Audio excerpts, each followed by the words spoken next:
గురుగారు ఇప్పుడు సొంత ఇల్లు ఉన్న వాళ్ళు ఇల్లులు అద్దెకి ఇచ్చేసి వాళ్ళు ఎక్కడో బయట ఉంటారు. అంటే లండన్‌లోనో, అమెరికాలోనో.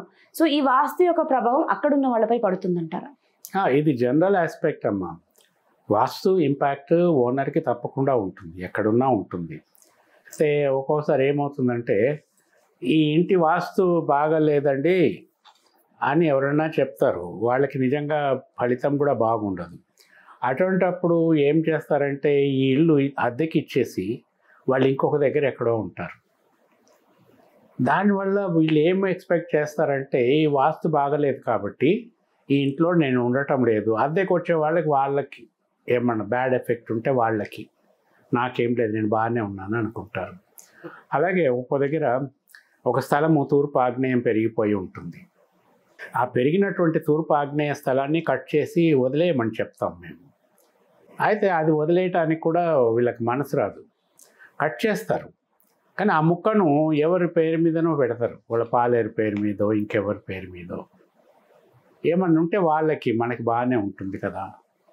మళ్ళీ దాని మీద వచ్చే ఆదాయం వీళ్ళే తీసుకుంటారు. ఒక కొబ్బరి తోట ఉందనుకోండి, ఇట్లా తూర్పు ఆగ్నేయం పెడితే కట్ చేయమంటే దాన్ని పాలేరు పేరు పెట్టి ఆ కొబ్బరి తోట మీద వచ్చే ఆదాయం అంతా మళ్ళీ వీళ్ళే తీసుకుంటారు. ఇప్పుడు రెంట్కి ఇస్తారు.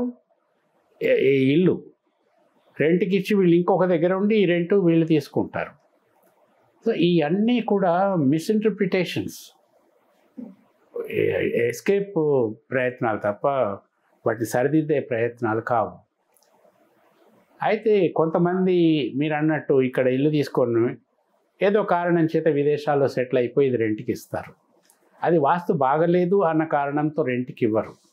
ఇక్కడ ఉంటుంది, ఎవరన్నా ఉంటే మెయింటెనెన్స్ చేస్తుంటారు కాబట్టి బాగుంటుంది.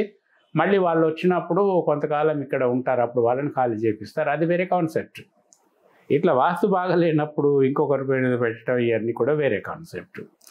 ఒక విషయం ఏంటంటే, ఒక ఇంటికి ఓనర్, సొంతదారుడు ఎవడైతే ఉంటాడో వాడు ఆ ఇంట్లో ఉన్నా లేకపోయినా ఆ ఫలితం, ఆ ఇంటి యొక్క వాస్తు ఫలితం అనుభవించి తీరవలసిందే.